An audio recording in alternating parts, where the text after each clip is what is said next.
саламатсыздарбы, урматтуу айымдар. Бүгүн биз носки жасайбыз жүндөн, болгону мериностон эмес, кара чарба жүндөн жасайбыз. Так, башында эмнеден баштайбыз? Биз деген шаблондон баштайбыз. Мынакей шаблон. Бул буттун размери, бияка 2 сантиметрден кошуп, ушундай шаблон кылабыз. Бутубузду ченеп алабыз. Аны эки жактан бүт круговой, эки жак эмес, круговойдон эме 2 сантиметрден кошобуз. Анан кийин моундай 3D шаблон кылдым мен. Носкиге ылайыктуу ошолор жакшы. Бутка дагы абдан жакшы да. Мына өткөндө мен ак жүндөн жасагам, көргөзүп коеюн носкилерди, көрүңүздөрбү? 41 размер жасагам. Ак жүндөн, эми болсо бүгүн кара жүндөн жасайбыз. Мынакей. Бул носки жумшак, ичине марля салабыз. Мынакей эмне керек? Жүн керек, марля керек, тараза, анан мындай алып жипти 6 грамм жипти кесип койдум дайындап. Эми баштайлы, убакытты кетирбей.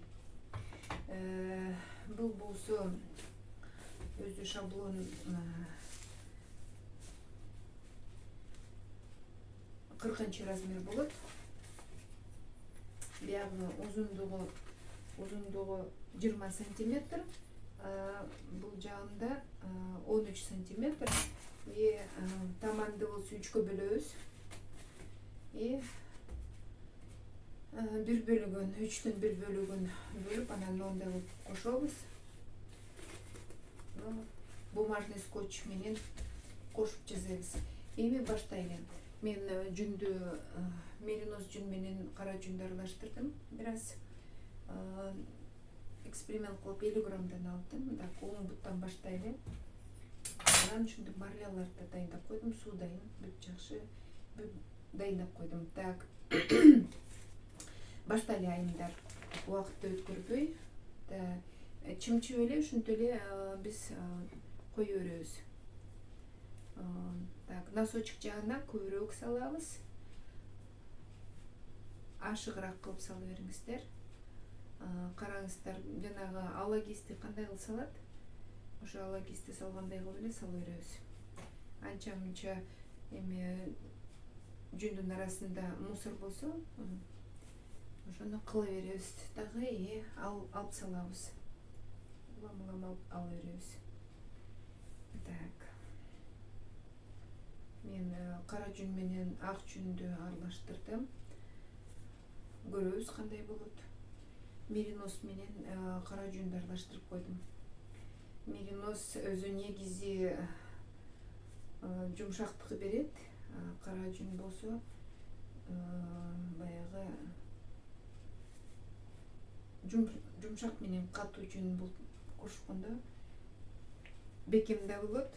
Жана өзүнүн жанагы кейстин фактурасы башкача болот.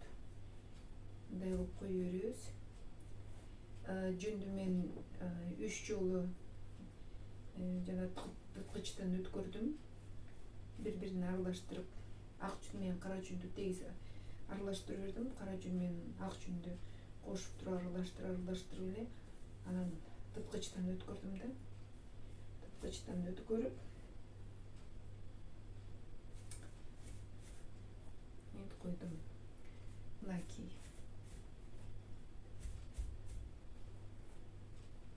Өзүңүздөр мынтип көргөздөр. Өтө калың кылбаңыздар, бирок могу кол менен сезилет. Кайсы жери жукарак болсо ошол жерге салып коюш керек. Бир аз шаблондон ашат. Аш керек. Анан сулагандан кийин дагы бар деген дагы көрөбүз. Так, оң бутун эметтик, эми сол бутун кылабыз. Мынакей сол бутуна дагы ушинтип жүндөн үзүп салабыз.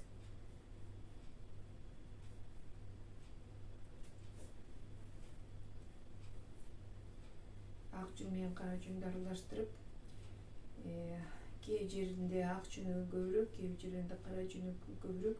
Мен атайлап ушундай эксперимент аркылуу жасаганды жакшы көрөм.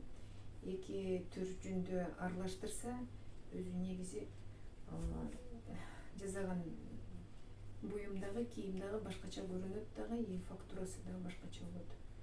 Ошон үчүн мынакей ушинтип носкини интип атам. Мындай ашырса болот. Бир аз шаблондандан кийин мындайынан кайрганда жакшынакай болуп эметет. Мынакей тибин чоюп тегиз кылып, жукараак жерлери көрүнүп калат. Ушу жукараак жерлерин мынтип жаап аласыздар. Андан суунун жүн менен иштеген аябай сонун эле карап турсаң өзүнчө эле сонун болуп, фактурасы да жакшынакай болуп башкача болуп көрүнөт да. Так, алды жагына коштук. Сезилип калды уже. Эми эмне алабыз? Мындай сеточканы алабыз. Сеточканы алып, мындайынан коебуз. Мындай кылып коебуз. Азыр мен бөлүп жасайын. Так, носкимди алабыз, суу болбосун деп. Так. Мочалка самын жылымык суу.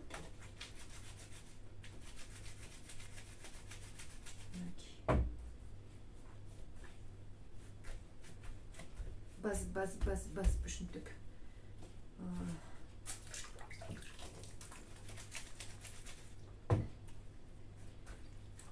Пенка болуш керек. Мындай пеночка болуш керек. Биз азыр жаңы YouTube'га съемка кылып командабыз менен. Анан кийин анча-мынча улам кемчиликтерди оңдойлу деп улам роликти карап, анан кайсы жеринде эмне кемчилик бар экенин көрүп, мен бул носки болгондон кийин менин сеточкам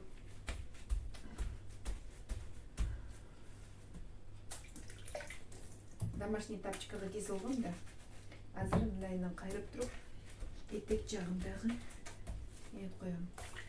Мынакей.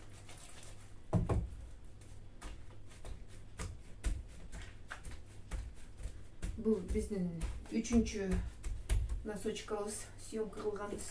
Детский пинеточка, анан кийин ак носки узун байпак, анан ушул эми кара байпак.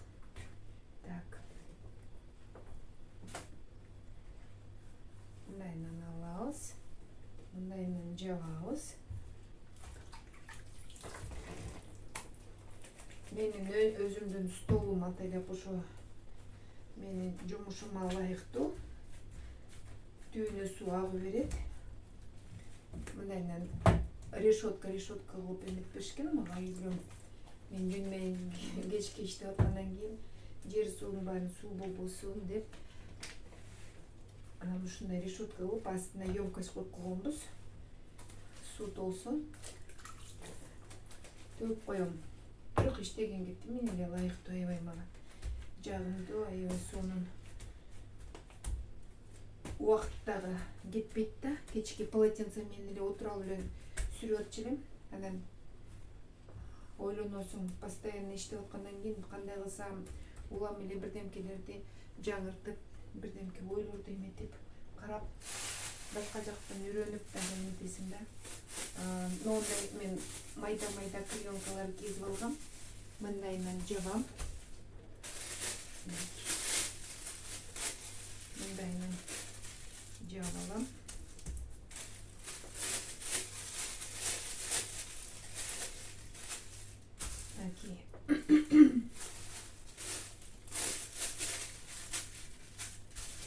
Деп жаап коем. Эми узун мындай клееночкалар болсо боло берет. Мен жеке детский пинетка кылганда ошону бир кыркып алгам, анан тим койдум. Улам эле клеенкалардын баарын эле комуп бербейин деп. Мындайынан одурабыз. Клейленип калды, көргөнүңүздөр, мына клейленип калды. Жакшынакай клейленип калды. Бул көп клеенканы азыр мындайынан алып турам. Бизге кереги жок. Мындайынан алып турабыз. Так, таманына келдик, көрдүңүздөрбү?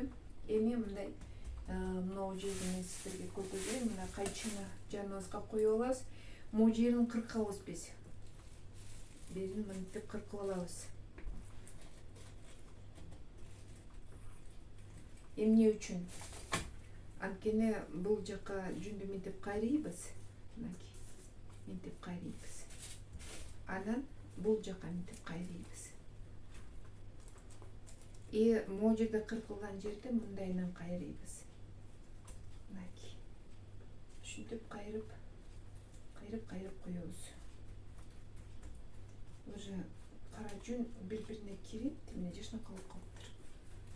Сулагандай эле ошо пластилиндей болуп жабышып эметип калды. Мына могу жерде артып калган жүндү мен мынтип кыркып алам. Кээде кыркам, кээде өтө чоң чыгып калгандан кийин мен кыркып эле коем. Бекерге кетпесин деп, анан бияка салып койсо болот.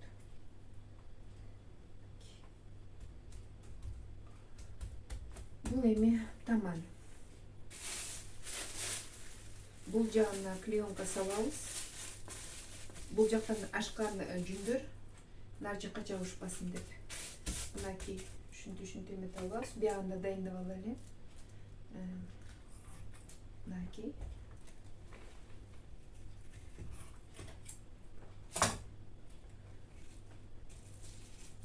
Ушундай жүн аябай ашык чыгып кетсе, мен берди кыркам, а берде кичике эле жүн чыгып калса, анда мындай эле кайрып коемун. Бул аябай ашык бияка чыгып кетпейди жүн. Ошон үчүн негизи кыркып алыш керек. Өзүңүздөр ушу носкени кылып атканда байкайсыздар. Мына көрдүңүздөрбү? Бияка мындай кылып туруп кайрып алыш керек. Мынтип кайрып. Эми болсо биягын кыркып алабыз. Бизге аякта ашык жүн кереги жок. Жүн эле ыргытылат, андан көрө бияка коюп коебуз. Шаблон чыгарганда айрым баары кыркылат да. Эми көрдүңүздөр. Эми ушул жерден мен сиздерге азыр токтоп туруп түшүндүрөйүн жакшылап. Эжекелер, мына могу жер. Пяткасы менен могу жак кошулган жер. Ушул жери негизи ушул жери жыртык болуп калат да. Бирге жүндү бир аз калыңыраак салыңыздар, анткени нагрузка да көп. Шаблон чыгартканда да ушул жер чоюлат. Так, азыр мына пяточкасы биз дайындап койгон марлябызды эми мынтип салабыз. Жок, которуңуз бирге биринчи салып алайлы. Так, пяточкасына жүндү салып алайлы, тегиз болсун. Мындай.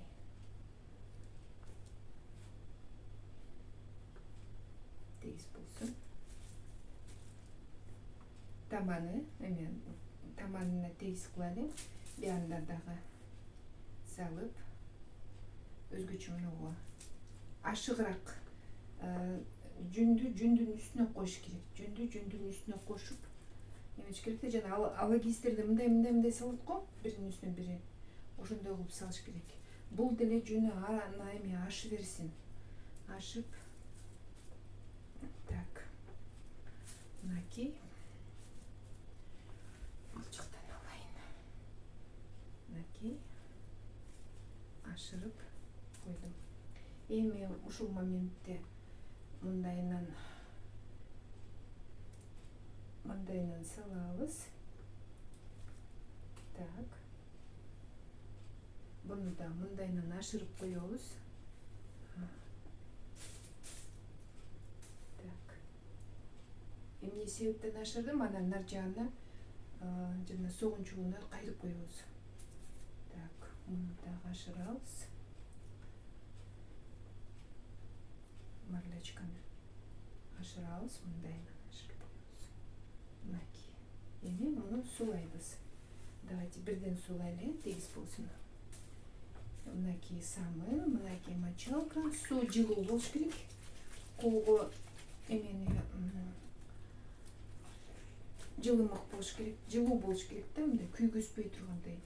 Ызык сууду эметип жүрсөңүздөр жүн эртерээк бышып кетет. Жүн бышып калса анда экинчи слой батпай кирбей коет. Жылуу, колго жагымдуу суу болуш керек. Колго аябай жагымдуу. Ушуну керек. Так. Мынакей мен биякты суладым. Эми биякты этейин. Так, мына жылдырайын. Эми болсо мынакей. Так. Мындай. Önce şu пяточкасы суу боло элек. Соончук жагындагы самындап. Мочалка сууду сорот, бирок бияка басса өзүнүн немеси менен салмагы менен дагы жардам берет. И сууду дагы, самы сууду дагы. Так. Биягын мындайынан алабыз. Көрдүңүздөрбү? Биз салдык. Мен колумду ачып алайын. Жүн жабышпасын. Эми болсо буну алып, муну алабыз дагы. Так.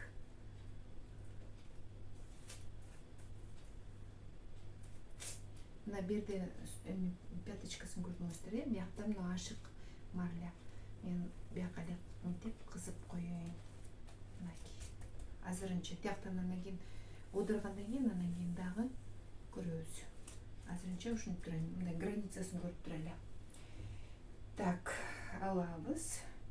Бул жакка салабыз. Анткени бул таман. Таманын биз калыңдап калыңыраак кылабыз.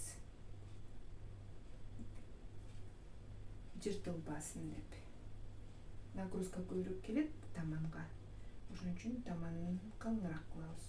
Но кандай калың кылабыз? Өтө калың кылбайбыз, мындай домашний тапочкадай кылып. Бирок берки жагына караганда, үстү жагына караганда бир аз калыңыраак болот.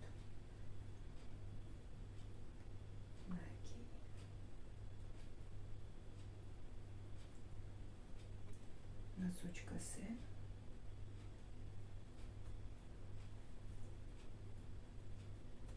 Пяточкасы. Ортосуна.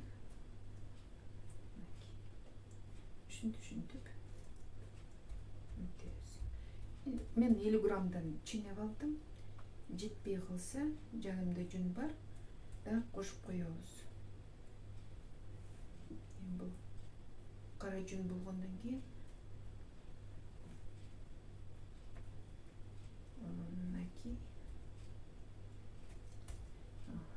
Так, мунун бул жагын эметебиз. Мынакей. Яна дагы.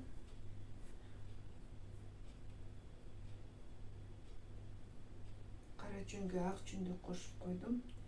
Өзү жүн тим эле кара болчу. Ак жүн кошуп койсом, мындай бозураак, бир башкача болуп калды да. Мен өзүм негизи эксперименттерди аябай жакшы көрөм. Анткени улам мындай бир жүндү бир жүнгө кошсоң, жасаган буюмдун өзүнүн негизи конечный мындай сапаты башкача болуп, бир көрүнүшү да башкача болот. Фактурасы да башкача болот.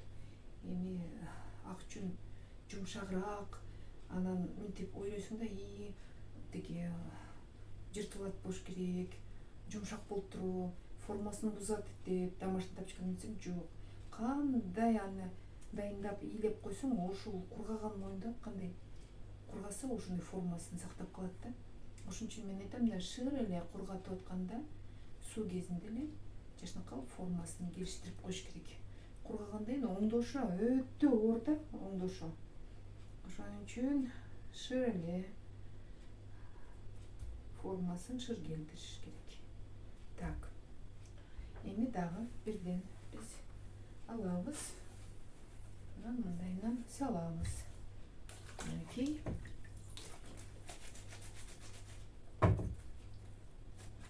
Мындайынан базып.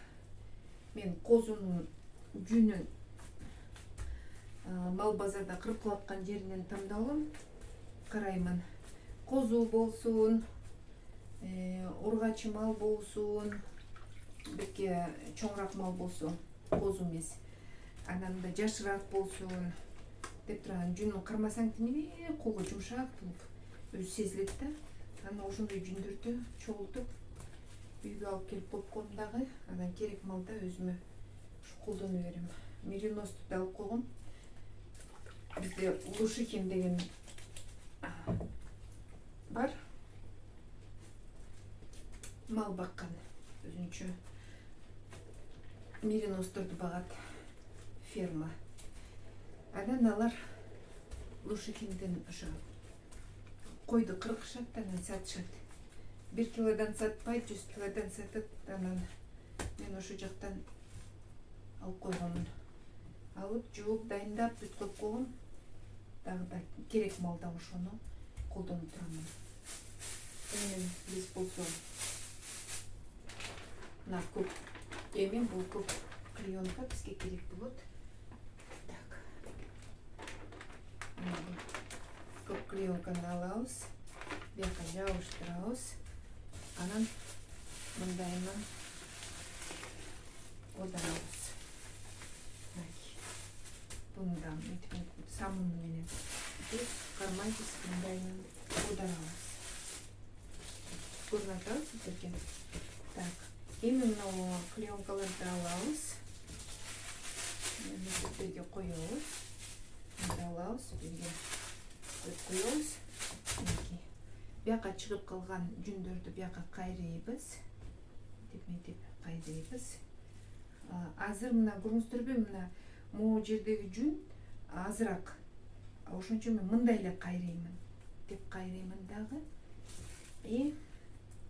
Кеспейм.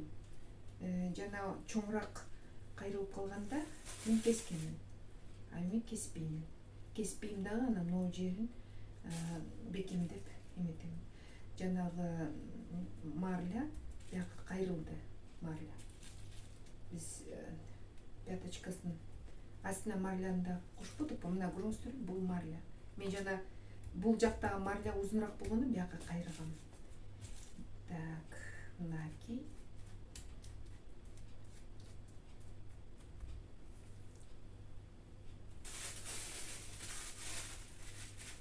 Клеенка салыш керек. Мендей кылбагыла, шашпагыла. Так. Так. Эми мындайынан бияка кайрыйбыз. Носочек жагын, носкинин өтө жагын кайрыйбыз. Так. Эми клееночка в обязательном порядке клееночка салабыз. Анан буну мындайынан кайрыйбыз. Бул клеенкалар мындайынан алынат. Мынакей мына марля. Көрүңүздөрбү? Мынакей.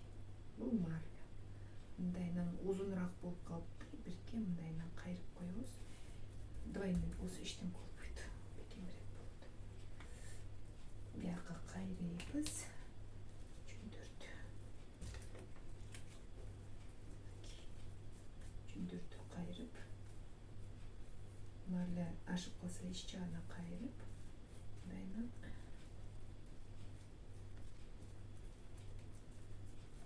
Мынакей. Көрдүңүздөрбү?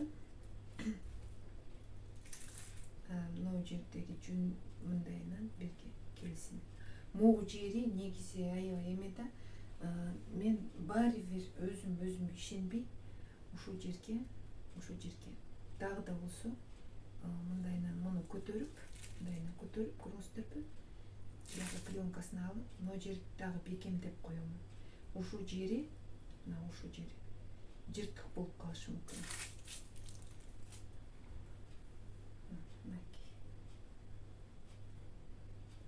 Бул жагын көтөрүп, бияны бурап, мындайынан бекемдеп коем. Бирге нагрузка берилет, негизичи бирденкини кошулган жер. Нагрузка берилет. Мен өзүм практика аркылуу ошону көргөм да, жыртык болгон мендечи. Башында байкабай калып, анан кийин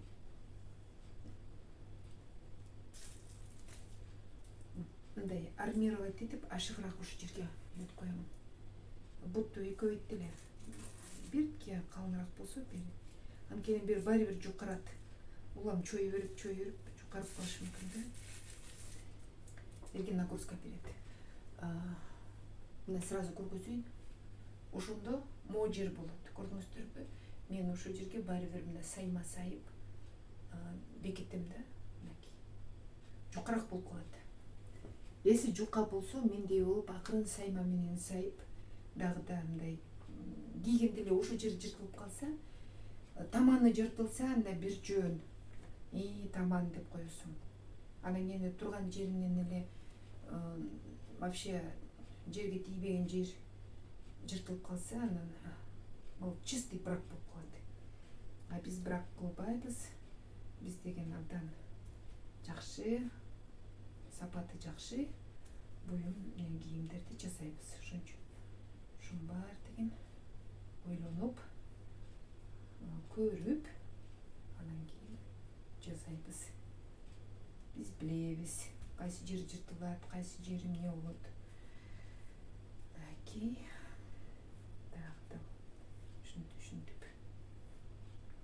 Эти коелу. Biraz artık калат окшойт. Но эми таманына көбүрөөк салып коеюн. Таман жагына. Өзүмө кызык болуп атат, ак жүндү кошуп, кара жүнгө кошуп, өңү кандай болот деп өзүм ошо кызыгып атамын. Да муну носочки калтырып коелу. Так. Берди мынтип таманына пяточкасына согунчок жагына жүндөн жакшылап салалы. Мынакей. Бүт эринбейбиз. Мо жагында жүнү бар. Ошон үчүн эрге калың салбаңыздар. Так, кургак жерге коеюн. Мынтип көрүнүп туруп, мындайына, анан мындайына. Мынакей. Эми biraz так, муну алып коелу. Тытылбай калыптыр. Тытылбай калат кээ бир жүндөрчү. Аны алып эле коюш керек. Ал эми берки жүндөргө кошуп койсоңуздар кайра тыткычка салса үлпүлдөп жашына калып калат. Так, сезилип атат, мына жери ачык экен, мына жеринде да бар экен, беринде да бар экен. Biraz жүн алып коебуз, анткени суулаганда кээ бир жерлеринде жетпей калган жүндөр көрүнүп калат. Так, эми суулайбыз. Мынакей. Мынтип суулап. Мынакей. Суулайбыз. Суу жылуу болуш керек. Мынтип суулап.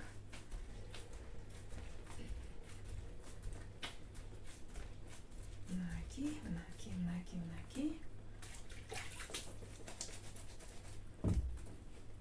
Андай суулайбыз, самындайбыз. Жүн чала жуулган, бирок андай деле тимеле ашып төгүлгөн жаман жыт чыгып же кир болуп эметкен жок. Мен атайлап жууп алам. Биринчи муздак сууга жуам, көп сууга. Чылап коем биринчи, анан эртеси күнү бир суткадан кийин барам дагы. Аябай шланга менен сугарамын. Мына суу агызып, жаман жыттары, кыктары, чөптөрү кетет. Анан кийин аны алып туруп, айрым менен чыгарам.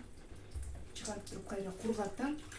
Анан кургатып туруп, кээде ак жүн болсо, анан казанга сууду ызытып, анан кайнап аткан сууга жүндү салып туруп, айна кошуп, анан жууп, айна кошом, бирок мындай аралаштырбаймын. Жүндү вообще мындай аралаштырбайм да, кирип кетпесин деп ошол бойдон чылап коем. Анан чылагандан кийин ал бир аз турат.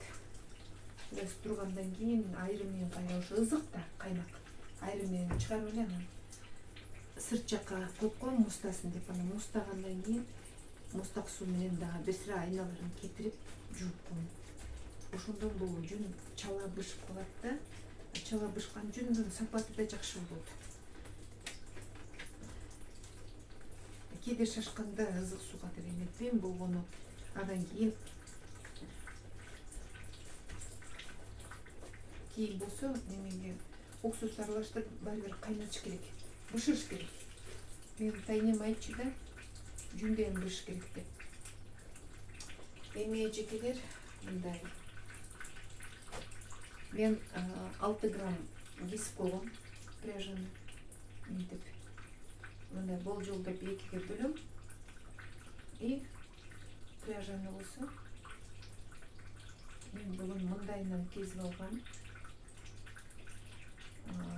Таман жагын эметпейм, ашса ашы берсин, кесип алам лишний. Таман жакка эметпейбиз. Но согунчук жагын эметпейбиз. Көрүнүшү жакшы болот.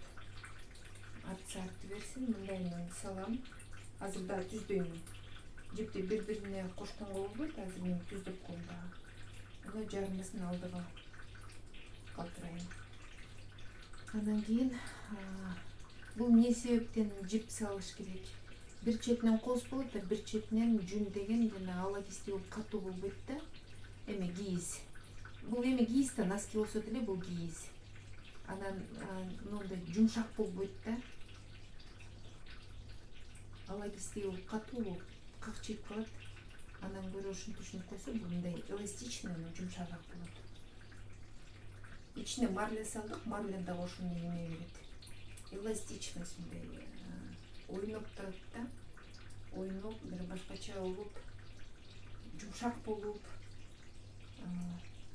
Жана белдемчилерди жасаганда дагы деги эле бир мата кош керек да, кездеме кош керек. Марля, шелк, маргеланский, ар кандай вискозный ткань деп коет. Аны эме кошпосо жүн эле кабылдайып эле, эмелер белдемчилер кабылдайып калат. Жумшак болбойт, анан жанагы көйнөгүң шамалганды кыймылдап турат го, ошондой эффект болбойт да. Негизи шумойдон туруп калат катуу болуп. Анан жамгырга же бирдемке мындай кийсең, кайра эле какчыйып эле бирдемке болуп элем. Ошон үчүн эме кылыш керек. Обязательно кездеме кылыш керек. Кездеме кылып, марля болсун. Анысы деле биз жана белдемчилерди иштейбиз да ичинчи. Марля менен эметип койсо, жука, анан жүндү жука салып эметип койсо, жыртылбайт. Жыртылбайт. Жүндү жакшылап бышырса деген жулуп албайсың эчтемкесин. Мына жиптер кудайым буйрса эми буну эметпейм, мен кеченки жасаган ак носки, байпак. Эмеси болсо жиби жашнакай кетип кетти. Эчтеме болгон жок. Бир дагы эмеси жок. Мен эми съемкага карата мындай кылып атам да. Шлиф машина менен иштеген жокмун. Шлиф машина деген бар, мындай десең бир паста кирип кетет. Анан эми айылдагы эжекелер, барыңыздерде ошондой барбы жокпу билбейм да. Ошон үчүн кол менен эле эметкенде перчатка мен кийбейм. Перчаткадан тиги моомдарым сыздап түнү менен ооруп чыгат. Мен кийбейм. Негизи кийиш керек. Ким кийем десе кийсин. Мен каршы эмесмин. Лично мен өзүмдүн мнениемде менин тим эле колдорум сыздап түнү менен ооруп чыгат анан кийин. А мындай эметпесем оорубайт. Анткени негизи перчатка мыстык болот да. Суук тартат. Кийбей койгом, а негизи кийиш керек. Мынакей, урматтуу айымдар.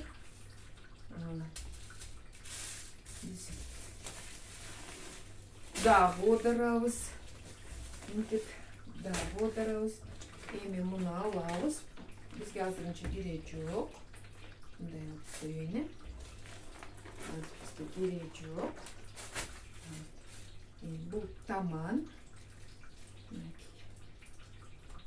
Таманын мындайынан оңдоп кайрып түздөп алайлы. Ашып калган жүндөрдү. Так. Бул таман. Так. Таманын мындайынан кайрып алабыз. Так. Бuyakta жүндөр, мына жердеги жүндөр.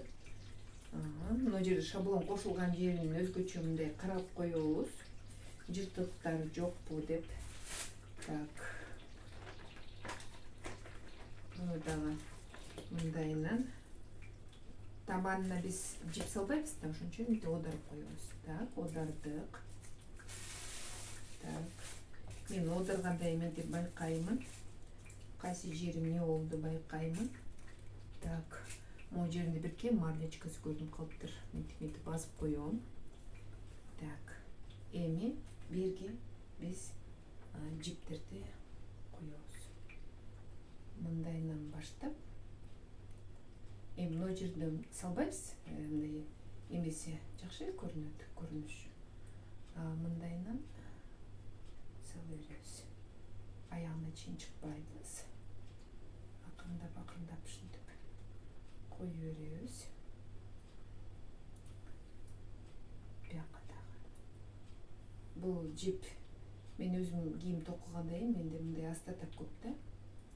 Астатак көп болгондон кийин мен көбүнчө ушу носкилерге анан кийимдерге ушинтип кошуп эметип коем. Так. Дайынан дебиз. Бул жип өзү ичке болгондон кийин мен калың эле кылып атам. Ичке болгондон кийин калың жип болсо, анда дагы мындай коркосуң да. Бул болсо өзү жип жакшы кирет деп мен ойлоп атам. Жакшы кирип, эч бир мындай проблема кылбайт болуш керек деп мен калың кылып атам. Мындай кылып коебуз.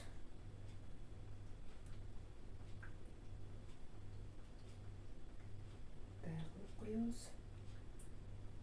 Коздоп мен бул эми бул носкине эркек адам да кийсе болот, айымдар да кийсе болот. Бирок көбүнчө мына кара жүндүн резина өтүк, анан кийин керзовый өтүк кийгендерге абдан эме сонун болот да. Ошон үчүн кимдерде чарба жумушту эркектер кылса, балдар болобу, күйөөң болобу, же бир тууганың болобу, жазап берсеңиздер, тиги рахматын айтып бүтпөйт. Батасын берип. Анткени бул абдан бизге чарбага керектүү эме нерсе да, ушундай носкилер. Биз жалаң синтетика кийгизип, муундарда ооруп, балдарда оорукчан болуп, бөйрөк дагы, өпкө да, жүрөк да бүт ооруйт. Мындай носкилерди кийсеңиздер, ишенип коюңуздар. Чечкин келбейт. Мен үйгө киргенде эле тапочка издейм. Эң биринчи эмне кылам, мен тапочка, бутума тапочка издейм. Ушунчалык көнүп алгам. Бир жака барсам, тапочкамды көтөрүп аламын. 2-3 күнгө конокко барсам, тапочкам менен кошо барат. Алардын үйүндөгү беркиндей тапочкаларды кийсем, эң кымбат тапочка болсо дагы баары бир эмеси мага жакпайт. Бутты ызытып эле, тербетип эле, бирдеңке кылып эле. Мен даже ойлоп атам, ушу кышкыга, сыртка чыкканга дагы өзүмө өтүктү өзүм эле ушинтип жасап, жашнакка кылып, итальянский сапожкаларды жасайт экен. Көрүш керек да, ушуларны бир практика кылып, жана тамандарын башкача кылып, ага да жетебиз, Кудай буйруса. Ошол группада болуп, Инстаграмга катталып, Ютубтан карап эметсеңиздер, биринчи ботос жасап көрөйүн деп ойлоп атам. Өзүм жүнүн кийисин илеп ишнакы алып туруп анан өзүм кыркып тура эметип турам. Эми өтүкчүгө алып барып туруп заказ кылсам дагы ошондой бир бут кийим кийгим келип атат. Мен эми таманын кийизди эмесин бүт өзүм өтүкчү билет кантип тигиш керек. Мен ойлоп атам да ошол жака эле барып эмеш керек депчи. Өзүм кылбайлы өтүкчүгө айтсам, ал жасап берет деп ойлоп атам. Эми ушул носки эле жасашат экен. Ушундай эле 3D шаблонго эле. Эми көрсөңүздөр керемет эмеси. Так.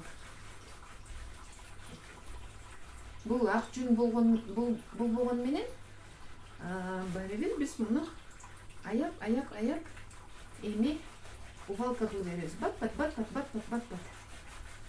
Ушинтип увалка кылып беребиз. Колубузду эметпейбиз. Мындай жаш баланын денесин массажда жууганда мындай сүрөбүз го. Жай акырын баспай. Ошо биздин басканыбыз ошондой кичике баланы эметип сүргөндөй болот. Мен бат кылганым эфирный время. Бүт ойлош керек.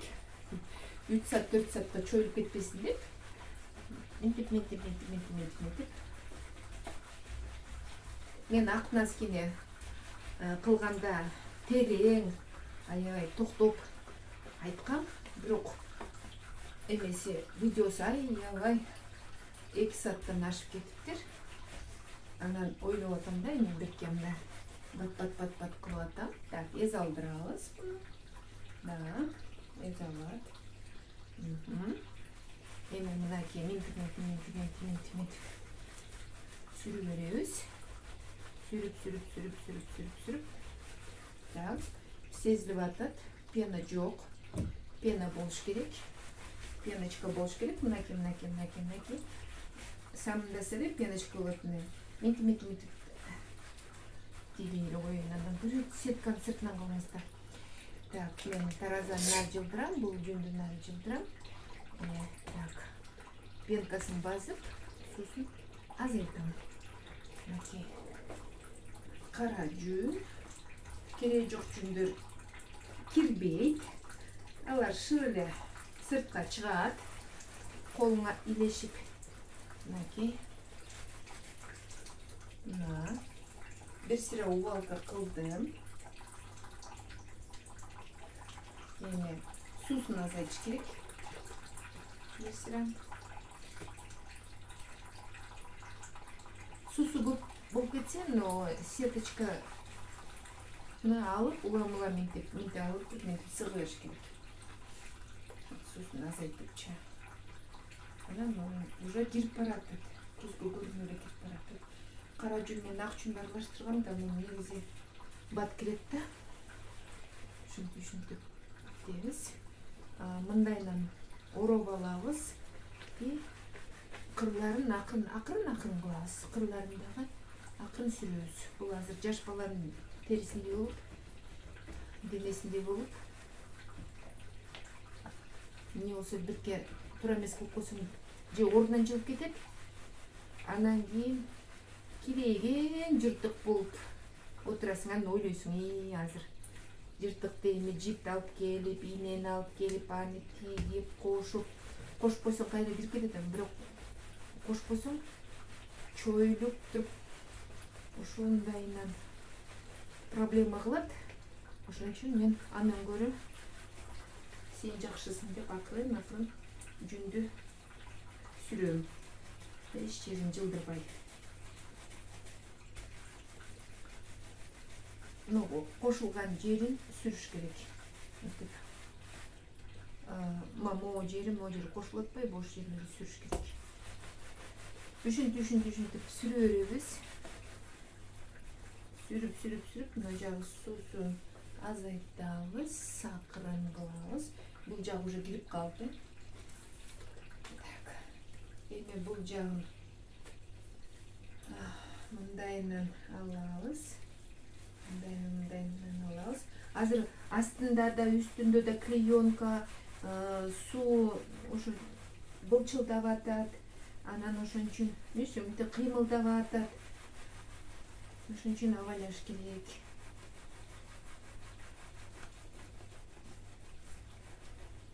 Могу жер кошулган жерлерин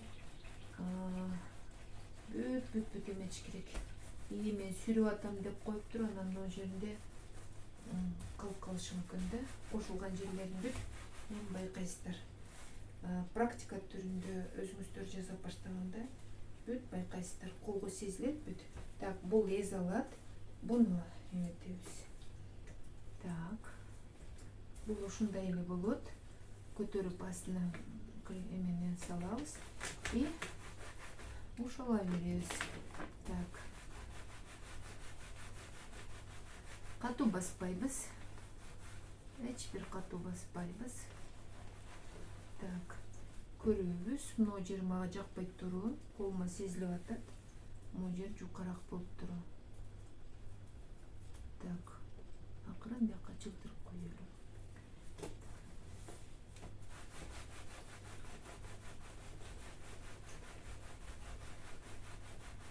Кээде эме мындай жука болуп сезилсе, эме кылып койсо болот да.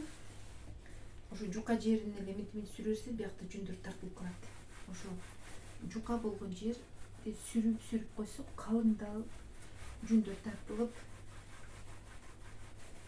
калат да. Мына жер жука болуп атпайбы? Ошо жерди эле мынтип сүрөрсө, ошо жер кирип кетет. Биякта жүндөр бияка кошулуп калат да. Мен кээде ушундай кылам да. Опасный жерлерди байкап туруп анан кийин ошо жерди эле сүрүп койсоң эле бир жакта жүндөр тартып алат өзүнө. И жука болом деген неме бир пасда жашнака болуп эметип калат. Так. Аяр мамиле кылып, абайлап, бүт ойлоп, кырларында мынтип сүрүп, бул носки. Коркпойбуз эчтемкеден. Бул носки эле. Кара жүндөн. Мен муну мал базардан алып келбесем, алып барып свалкага ыргып келишмек. Же талага ыргытабы билбейм иши. Биз эмне кыласыңар деп сурасам, ыргытабыз дейт.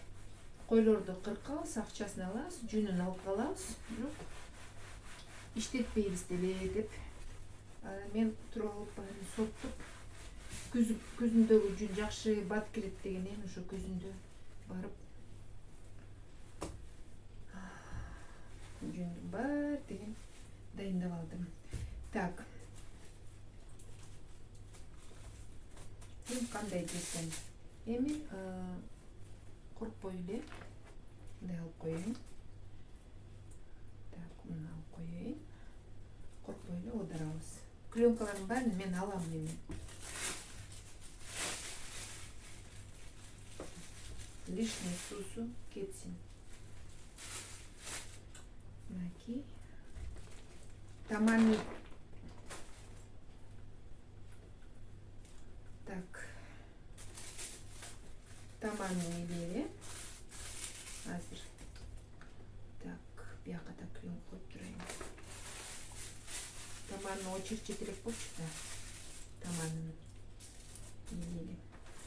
Не жумшак деп көрсө таманына биз көңүл буруп аптырык. Азыр эми таманын кийинтебиз. Всё. Мынакей. Самындайбыз. Анткени таманында суу бар, бирок самын жок. Мынтип басса кетип калат. Буну да ушинтип базабыз. И самындайбыз.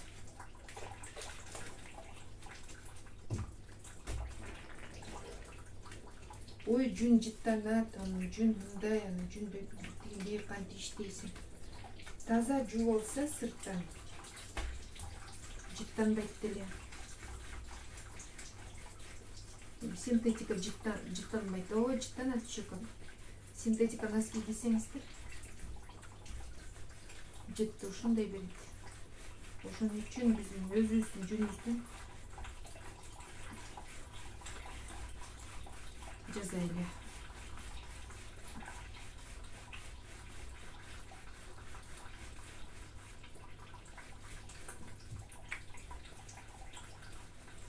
Мынакей окшошуп келатат. Көрүнүштөргө. Мынакей. Бат. Убакытты албай. Бат дегени менен бирок урматтуу айымдар, мен катуу баспайм. Мен просто движение быстрее делаю дегендей. Катуу баспайм. Мына кырларын дагы абайлайм. Мынакей.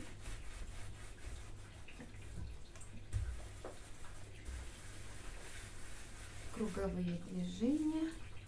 Оңго солго ушинтип айландыра беребиз. Круговые движения. Мынакей. Кырларын абайлайбыз. Мынакей. Көрөсүздарбы? Тиги. Мага мисалы оңой эле. Кээ бирөөлөр айтат, сага оңой ооба. Бизде кыйналабызбыз деп. Ой, кыйналбайсыздар. Соп-сонун эле. Так. В обязательном порядке эменин ичине, сетканын ичине кылыш керек. Мен баягы сиздерге көрүнсүн деп эле эметем, бирок мынтип байкасаң колуңду ээрчип кетет. Адамдын терисин ээрчийт да жүнчү. Ошон үчүн колубуз менен кылабыз. Колубуз менен кылабыз. Мынакей. Колубуз менен бүт ушинтип ушала беребиз. Бул түшүнүктүү эле. Так. Мынактан клеенкаларды алып салайлы.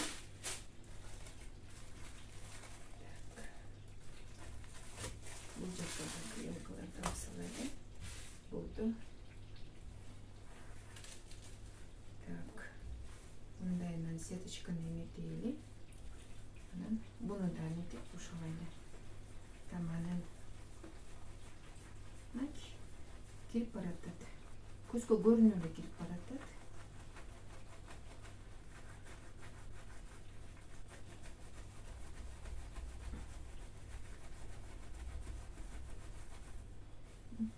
Таманы.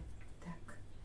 Пяточкасы эми биякта биз эмесине мындай кырларына көңүл бурабыз. Кырларына көңүл буруп. Так. Кырларына көңүл бурабыз. Так. Кырларына дагы көңүл бурабыз. Мен былтыр ушундай чокойлорду масынын ичине кие турган чокойлорду сатканмын. Намаз окуганда ак жүндөн анандай узунураак кылып, кечээ носки узун носки кылдым го, ошондой кылып 1200 сатканмын. Көрөсүңүз да? Узунураак кылып эле 1200. Алышты, алат масынын ичинен. Анткени масылар азыр баары эле жыт берип кетти. Мындай, ой, кожаный деп айтканы менен масылардын баары тиги баары бир. Намаз окугандарга кыйын эле да, ошон үчүн ошонун ичинен масынын ичинен кийгенге ушулар аябай ылайыктуу. Урматтуу айымдар, кимдерде намаз окугандар бар болсо, ошо айтыңыздар. Ушундай жасаса болот экен. Практика аркылуу. Эми кара жүндөн эмес, ак жүндөн жасаңыздар, анткени масынын ичинде бул бирке мындай неудобство болот. Эмеде болсо, керзовый өтүкү бул абдан ылайыктуу. Абдан эле ылайыктуу. Бул кирип калды, эжекелер мынакей кирди. Кирип калды, биринчи убалкасы болуп калды. Эми мен мунучу мындайынан азыр оройм. Мындайынан оройм. Мынтип оройм дагы. Анан мындайынан уройм. Мындай сыгып алам. Эми мындай кири жок суулар чыгат.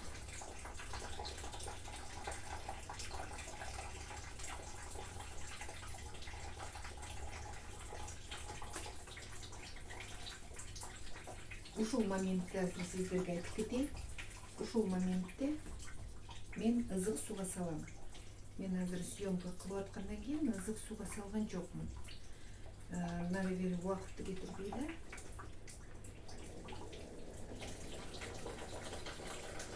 Ызык сууга салсаңыздар, бир замат менен кетип кетет. Биз андай кылбайбыз. Биз мындай кылабыз. Бир сыра сүрүп коебуз. Колубузду самын кылып. Мындай сеткадан ушундай үн чыгыш керек. Эми баскан эме күчөбүз болсо бирке катуураак басабыз. Өтө эмес, 5-6 жаштагы баланын денесин сүргөндөй кылып, мындай ошо сүрөбүз. Катуу эмес. Мынакей кирип атат, прям көзгө көрүнүп кирип атат. Эми болсо мындайынан алабыз. Колубузду суулайбыз. Эми сүрсө болот. Катуу эмес, бирок күчкө бир аз салса болот. Эми колдун күчүн бир аз кошобуз. Мен сүрөттөйм кантип басыш керек депчи. Аны айтам, 5-6 жаштагы баланын денесин кандай жубасыңар, элесиңер, билесиңер. Баарын ошондой кылып жуса болот. Сүрсө болот депчи. Мына кирип баратат. Бир сыра сыгып алып туруп, кирип баратат. Эми биягын мындайынан алабыз. Биягын дагы мынтип алабыз. Мынакей.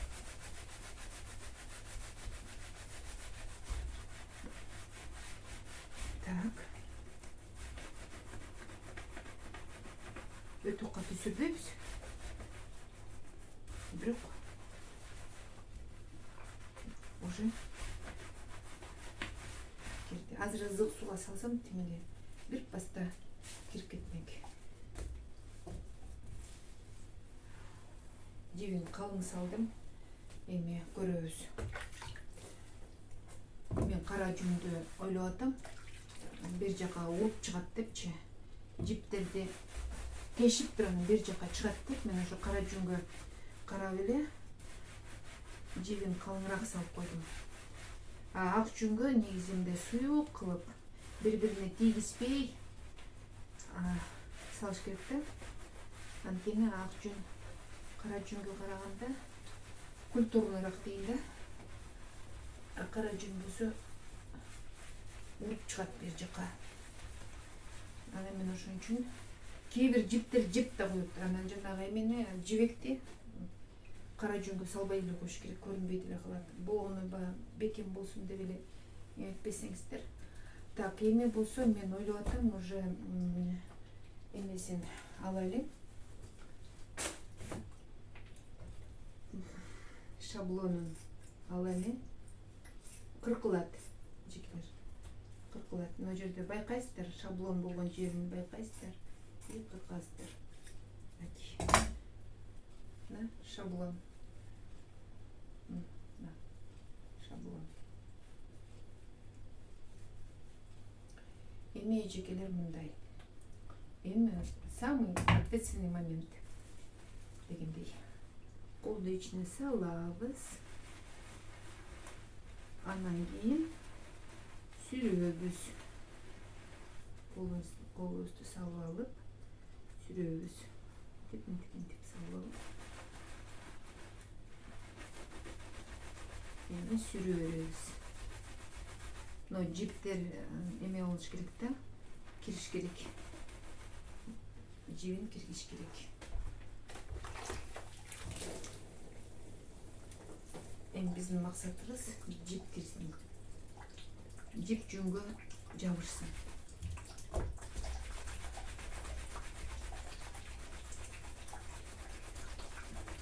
Мына ушинтип сүрө беребиз.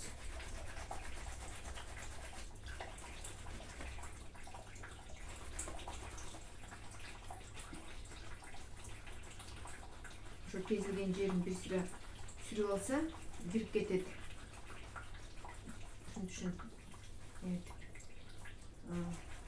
биягында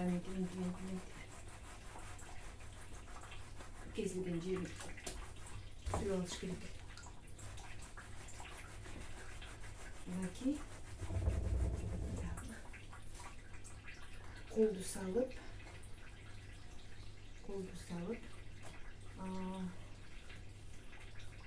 суулап колду самындап анан кийин сүрүп бериш керек.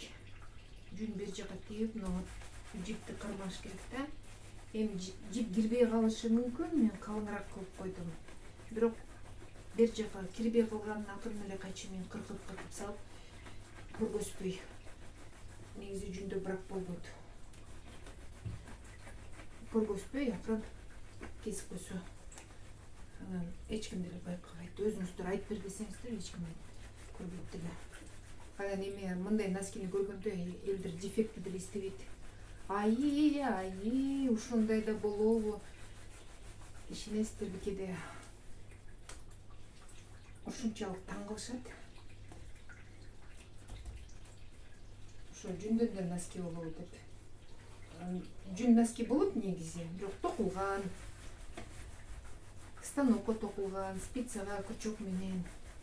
А мындай биз жасагандай бул негизи баардык эле кыла бербейт. Ошон үчүн үйрөнгөн жакшы. Үй-бүлөңүздөргө темесунан жана кичине балдарды резина өтүк кийгизип коюп ичинен мындай байпакты узун кылып кийгизип койсоңуздар эшикке чыгып кааласа карды кечсин, кааласа сууду кечсин, баланы кечке аңдып отурбайсың да. Бутун былчылдатып үйгө кирет. Биздин өтүктөр дагы азыр Кудай эле сактасын. Ошон үчүн ушундай носкилерди кичине балдарга жасап койсоңуздар, буттарын сайгылап дагы кровообращениясын эметип, балдар дагы мээси да жакшы иштейт. Биздин тамагыбызда көп нерсе бар да. Эми мен акырын колумду салам, эжекелер. Анан кийин минтип ичинде шаблон бар, ак. Анан акырын ичинде могу согунчоктон шаблонду алып чыгат. Шаблонду түздөгөндөн кийин акырын бул дагы ушу кирелек.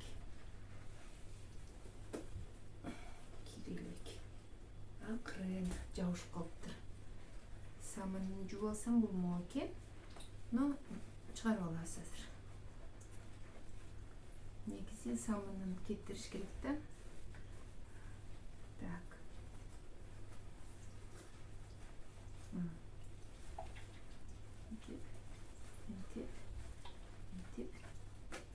Чыгарып алабыз. Вот чыкты. Эми акырын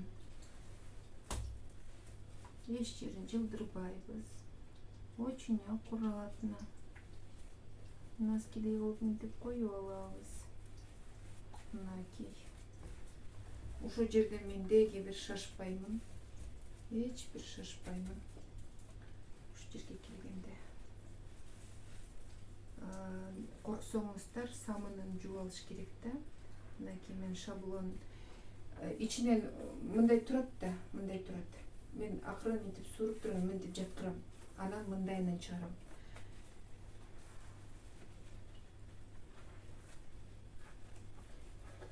А мындай тартып берсеңиздер, ичиндеги согунчоктогу клеенка могу жерин айырып жүрүшү мүмкүн да. Ошон үчүн биз шашпайбыз. Эч жака шашпайбыз. Туура эрежесин сактап, кандай кылыш керекти акырын бүттөметип. Эми могу жерде мен сиздерге айтып элем го, могу жерди бекем кыл деп. Мына көрүңүздөрбү, ушул жерден буну азыр минтип түздөп отуруп, могу жер жукарып калышы мүмкүн. Ошон үчүн ошол жерге калыңыраак салынат. Мындай эмес, мындай туф деп туруп чоң кусок жүндөн. Эме салыш керек.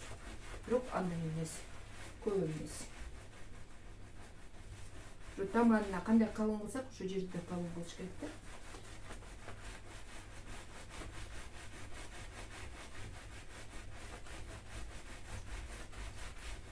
Түздөйбүз.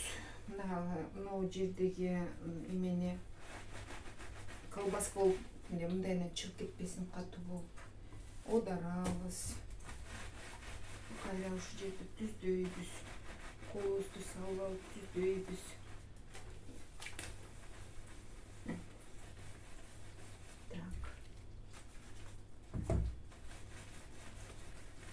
Пеночка болуш керек. Пена негизи жардам берет.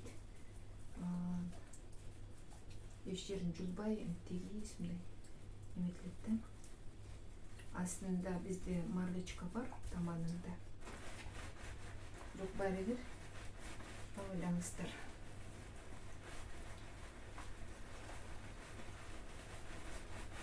Яки ызык суу болсо, ызык сууга мен ошондой кезинде ызык сууга салып туруп эметсе бак керек да. Мен эми съемка кылып аткандан кийин жылымык сууга эле малып, азыр эметип берем, көргөзүп берем. Азыр могу жактарын кырларын тегиздеп алайын. Так.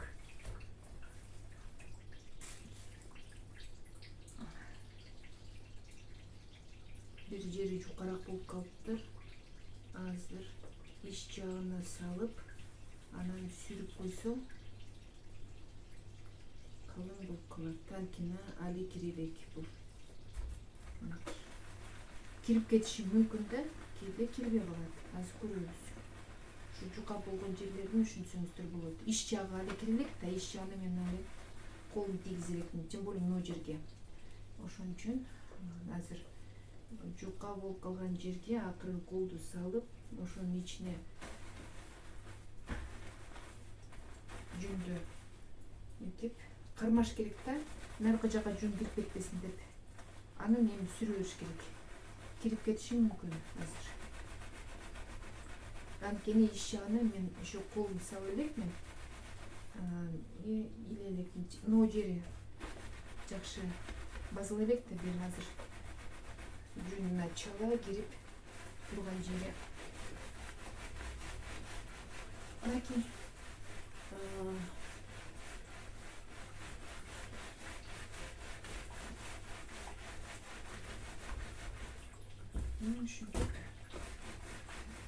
ушинтип сүрө беребиз. Ушундайынан сүрө беребиз.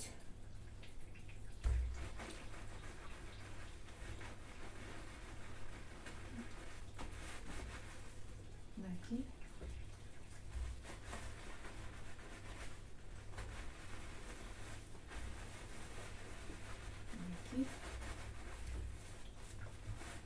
Сүрө беребиз. Жон кошкон жерибизди да мынтип сүрүп коебуз. Кирет азыр. Так. Мындайынан оройбуз. Буга салабыз. Тазикке салабыз.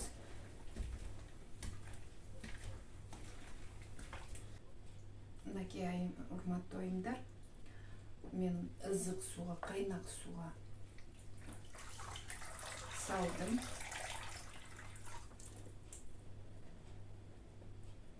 Кайнак эмес, эми ызык сууга салдым. Акырын чыгарабыз. Эми илейбиз дагы. Илейбиз. Сеточканы салып, эми самындайбыз. Эми ушул ызык суудан чыккандан кийин ону аябаш керек да. Аябай күчкө салып илеш керек. Bunun içine ичине салып мындайына самындап алдык да. И камыр жуылгандай кылып жууш керек. Камыр жуылгандай кылып жууп бир сыра ошондой кылып алып чыгып, ичине колуңуздарды салып, бул уже кирип калды. Бирок баары бир азыр суу кезинде эметет. Анан пяточкасын сүрүш керек. Катуу эле сүрүш керек. Ичинде марля бар, буда тем более эмеси жүнү дагы. Жүн, марля, жүн да 3 слой буда. Бул жакта бир эле слой болсо, булар эмесе таманында 2 слой жүн и марля да бар.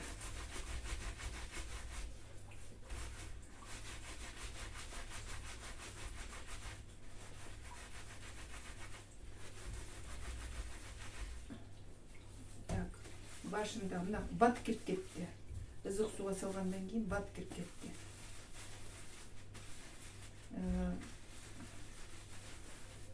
Колуңуздарды салып аласыздар.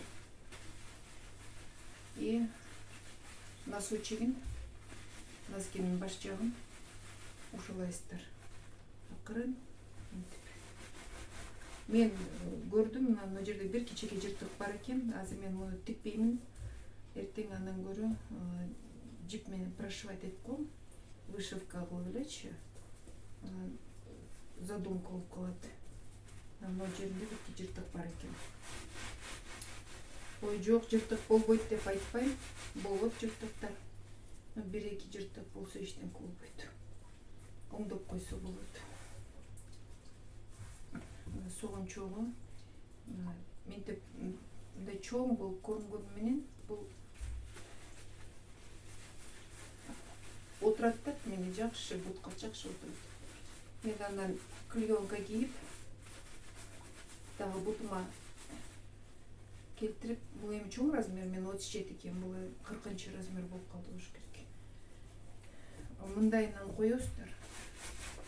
Таманы сүрөсүздөр, катуу сүрөсүздөр.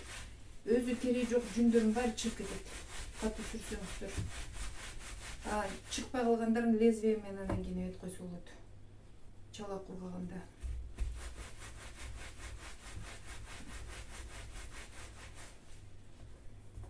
Жиби жакшы кирди. Жиби жакшы кирди. Мынакей. Бул носки болуп эле калды уже. Мынакей.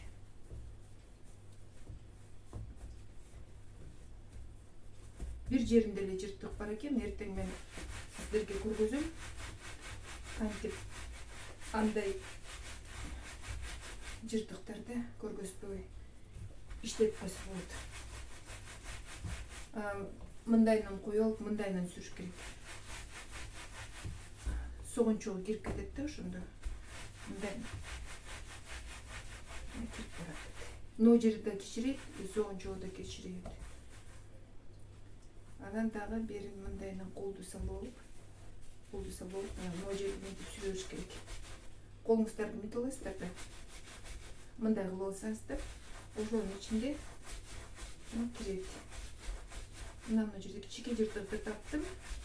Эртең аны жок кылабыз. Кургагандан кийин.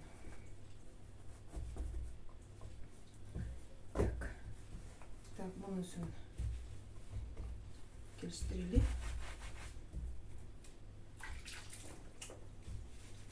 Эми ошондой кирип жашнакка болуп калгандан кийин бири-бирине тең кылып, бирөө чоң, бирөө кичик болуп калышы мүмкүн. Ошон үчүн мынтип бири-бирине салыштырып эметиш керек. Азыр мен колумду мындайынан салам, бирде жыртык жок. Сол носкисинде бир жыртык таптым. Аны эртең жок кылабыз.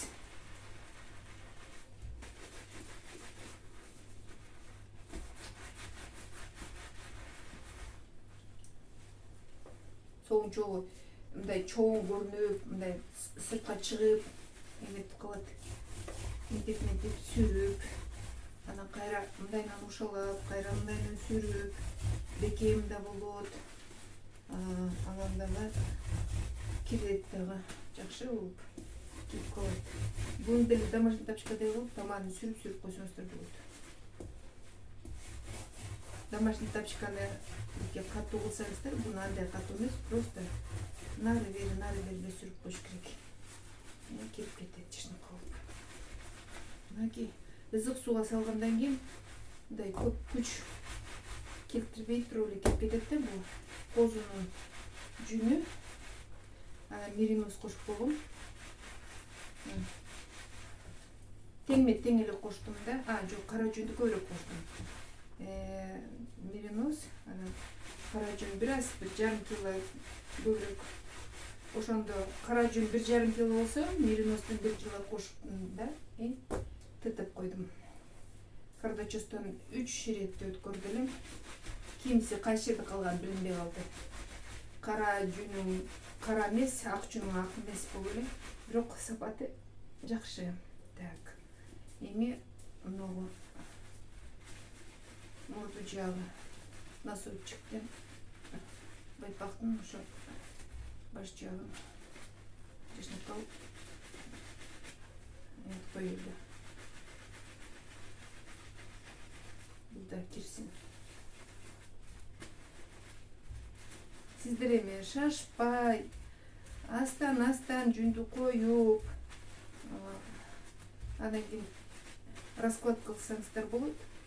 Мен болсо ошо убакытка илим калайын деп эметtim. Мынакей экөө тең, биягы да тең. Бирсире ызыгыраак суу, бирок мен колум чыдап атат. Мустап эле калыптыр. Суусун кетиребиз. Суусун кетиребиз дагы. Мен азыр муну мындай кылам. Эжекелер, мынакей. Мындай көргөзөйүнчү. Носки болуп калды. Мен муну азыр мындай кылам. Ызык сууга, абдан ызык сууга уксус кошом. Уксус кошуп туруп, анан коюп коёмун.